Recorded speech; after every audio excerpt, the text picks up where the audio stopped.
আজকে যারা মেসিকে ঘৃণা করে, যারা আসলে পছন্দ করে না লিওনেল মেসির জাদুকরী ছোঁয়া, যারা তুলনা করেন মেসি, রোনালদো, নেইমারের মধ্যে, যারা আজকে আর্জেন্টিনাকে ছোট করে দেখে, যারা ব্রাজিলের সমর্থক কিন্তু আর্জেন্টিনাকে কোনো একটা কারণে ডিসলাইক করে, সেই তারা যখন মেসি দৌড়চ্ছিলেন, তার পিছে পিছে যখন 4-5 জন 10 জন 12 জন ডিফেন্ডার দৌড়চ্ছিল, তখন তাদের কি মনে হচ্ছিল?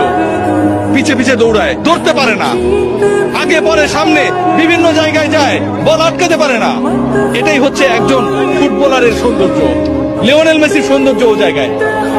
একজন ফুটবলার একটা দলকে, একজন ফুটবলার কোটি কোটি মানুষের স্বপ্নকে তার ছোট কাঁধে কিভাবে ক্যারি করেন সেটা আমরা দেখেছি। যারা অস্বীকার করবেন তারা ফুটবলটা বোঝেন না। হয়তো আমাকে মূর্খ বলতে পারেন, সত্যিই তাই। ব্রাজিলিয়ান কিংবা অন্য কোন দেশের সমর্থকরা যারা অপছন্দ করেন, যারা আসলে লিওনেল মেসির এই জাদুর ছোঁয়ায়, মন্ত্রমুগ্ধতায় আটকাতে চান না, যারা লিওনেল মেসির এই অবদানকে, একজন ফুটবলার পুরো দলটাকে কিভাবে গড়ে তুললো, স্বপ্ন দেখালো, এগিয়ে নিল, শেষ পর্যন্ত জয়ের প্রান্তে, জয়ের সেই সুন্দর একটা জায়গায় পৌঁছে দিল, সেই জায়গাটাকে যারা আসলে বিশ্বাস করেন না, তারা আসলে ফুটবলের সৌন্দর্যই বোঝেন না।